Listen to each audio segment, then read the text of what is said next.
sommes ravis de vous retrouver pour Vianova, le magazine de votre quotidien. Aujourd'hui, nous nous intéressons à une arme redoutable. La parole, l'éloquence, la rhétorique, quelle place pour l'oral à l'école? On pose la question à nos invités dans quelques instants. Et en troisième partie, une équipe chic et choc et 100% féminine. C'est un peu la crème de la crème, l'œil de Moscou. Bon. En plateau, en troisième partie, Marie-Jo, Laurane et Marilyn. On continuera à parler éloquence. Il va falloir d'ailleurs, ça tombe bien. Avec tous leurs conseils, bien sûr. Exactement. Et puis vous pouvez réagir comme chaque jour sur les réseaux sociaux avec le hashtag Viano. Allez, à notre table, aujourd'hui, notre spécialiste éducation, Laurane Bassoul. Salut Laurane. Salut, salut. À vos côtés, notre passionnée de cuisine santé, Nathalie Chiaroni. Bonjour Nathalie, quoi de bon aujourd'hui? Alors aujourd'hui, c'est un carotte cake sans gluten et sans œufs. Carrot cake. Carotte cake. On a hâte de découvrir tout ça. Mais avant, c'est l'info du jour, l'info méditerranéenne avec Marie-Jo Arriguilandine. Salut Marie-Jo. Salut. Bah, c'est une info d'ailleurs qui est plus que méditerranéenne, elle est carrément internationale aujourd'hui. Oh, bah alors là. Mais c'est le quotidien El País qui nous... Oui, bah, bien sûr, dépassons les frontières. Mais bon voilà, c'est le quotidien El País qui nous l'a donné hier et il s'agit de l'exposition impossible de 36 œuvres de Vermeer. Alors pourquoi impossible, me direz-vous, hein? Eh bien parce qu'en fait, ce sont déjà des œuvres qui sont réparties dans 18 musées différents, dans 7 pays différents. Et il y en a même une qui a été volée en 1990 et qui n'est toujours pas réapparue. Ah oui, ça semble bizarre d'exposer une œuvre qui n'existe plus. Complètement. C'est un peu étrange. C'est un hologramme. Et ben voilà, cette impossibilité est rendue possible par la technologie. En fait, c'est une exposition virtuelle. Voilà. Elle est visible uniquement des téléphones portables. Et vous savez, moi en art, je suis assez premier degré. Hein. J'aime bien qu'on voit les vraies œuvres avec les vraies couleurs, avec les vraies dimensions. Oui, vous m'étonnez.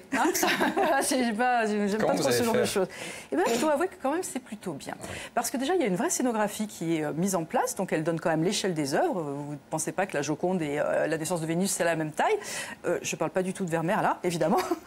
Et puis, il y a aussi cette nouvelle technologie qui permet de voir, en fait, les détails de la peinture, mais alors vraiment des choses, d'ailleurs, que l'œil ne pourrait pas donner. C'est vraiment assez extraordinaire. Évidemment, il faut quand même continuer à aller dans les musées, on est d'accord ? Mais c'est quand même un projet qui est vraiment très très intéressant et qui a été donc conçu par le musée Mauritshuis des Pays-Bas et Google Art et Culture qui évidemment est là pour la technologie. Ah oui, omniprésent. Voilà.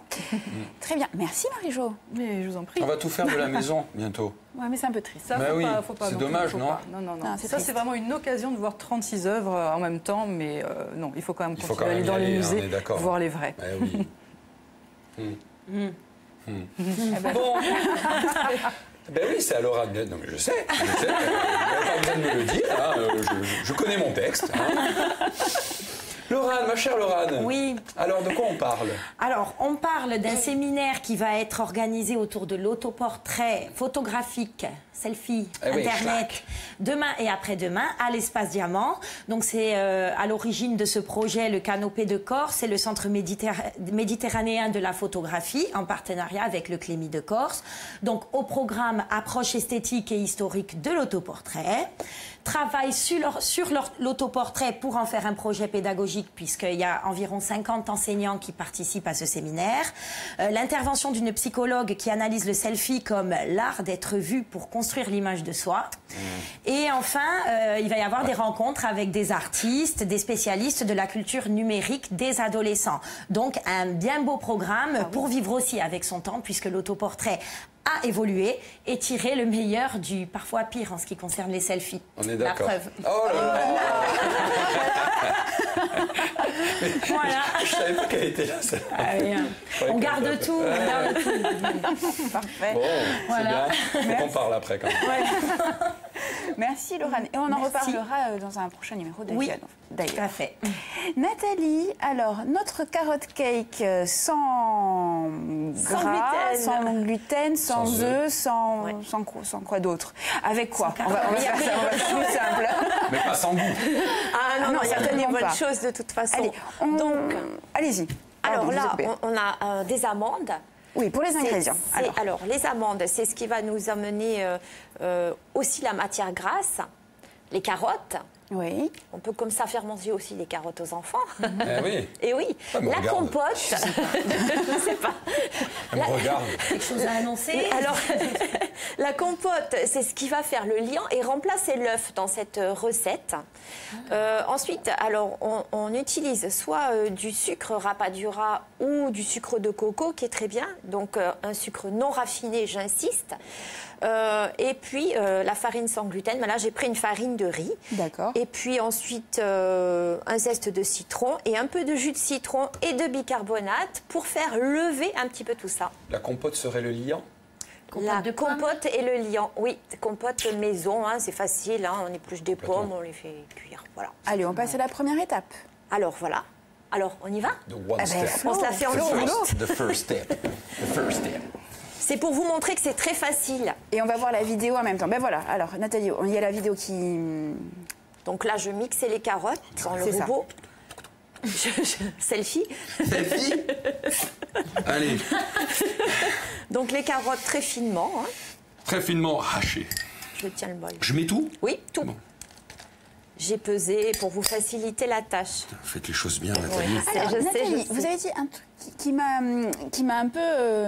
Oui. Qui m'interroge, je dirais. Vous nous dites que les amandes sont là pour la matière grasse. Ah, c'est un petit peu gras les amandes, oui. D'accord. Ah oui. Il en faut un petit peu. Et Oui, non, bien sûr, mais Donc, je on ne pensais mélange pas un que les petit peu. amandes pouvaient apporter ça, quoi. Ah oui, oui, oui. C'est joli. Voilà. Oui, bah, vous avez vu, vous avez vos images qui passent, Nathalie. Voilà, donc vous faites la recette en même temps. Si Voilà. vous pouviez en dire barrière. quelque chose, ça serait bien. Hein, vous n'êtes pas obligé. Hein, un petit café pour Nathalie, s'il vous plaît. Avec un petit sucre, un petit gâteau. Hein. Ah, surtout pas de sucre. Hein. Non, pas de sucre. Mais j'étais tellement admirative. Ah oui, c'est magnifique. Alors le sucre, oui, parlons du sucre. Oui. C'est pas parce que c'est des sucres qui ne sont pas raffinés qu'il faut en abuser, parce que l'indice glycémique est quand même là. Ça, je tiens à le préciser.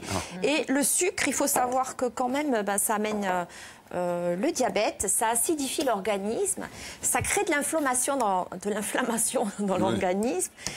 Et en cas de cancer, il est vraiment déconseillé de consommer du sucre. On ne le dit pas assez, mais c'est pourtant une réalité. Et on s'aperçoit qu'il y a du sucre de partout. Et il y a du sucre de partout. Donc faites vous-même vos gâteaux. Pour les enfants, c'est mieux. Pour vous, c'est mieux. Mais il ne faut pas en manger tout le temps. Laurent, si vous pouvez nous montrer ce qui se passe. Non, mais on va vous amener 2 cafés là aujourd'hui. Aucun problème. Un petit canapé, quelque chose. Si vous avez. Une douceur. Parfait. Ça commence à être pas mal, non? Comme. Ouais. Oui, c'est pas mal. Alors, Le là, zeste de citron. Le zeste de citron. Pas de zeste. Voilà. Et puis, alors, pour la levure naturelle, on mettra ensuite le bicarbonate et le jus dessus. Et vous allez voir ce que ça fait. Ça fait le petit pchit. C'est vraiment réactif. Mais c'est vrai? Oui. Allez, on essaye. Allez, on C'est essaye. la chimie, hein. Allez, on y va. Prête, Laurent? Oui. Ok, là on a mis le bicarbonate. Et là maintenant on va mettre le jus de citron. Voilà. Ok. Ah ouais. Et oui.